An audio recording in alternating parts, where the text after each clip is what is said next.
India TV 9 news Maharashtra. Solapur Rashtrawadi काँग्रेसचे ज्येष्ठ नेते आणि माजी महापौर मनोहर सपाटे यांच्या अडचणीत चांगलीच वाढ झाली आहे। एका 45 वर्षीय महिलेने त्यांच्यावर फौजदार चावडी पोलीस ठाण्यात विनयभंगाचा गुन्हा दाखल केला होता।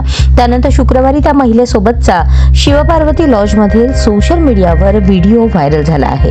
संबंधित महिलेने दिलेल्या तक्रारीत ती महिला सपाटे यांच्या शिवपार्वती लॉजमध्ये राहायला होती।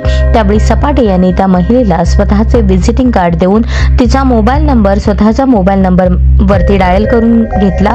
त्यानंतर त्या महिलेला ते वारंवार त्रास देत होते। लॉजमध्ये बोलावून तिच्याकडे शरीर सुखाची मागणी करत होते।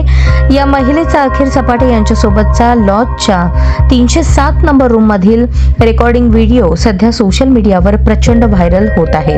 या व्हिडिओमुळे राष्ट्रवादी काँग्रेसच्या सपाटे यांची चांगलीच अडचण झाल्याचे दिसत आहे। व्हिडिओ पाहण्यासाठी ॲडव्होकेट योगेश पवार YP यांच्या फेसबुक पेजवर जाऊन पहा।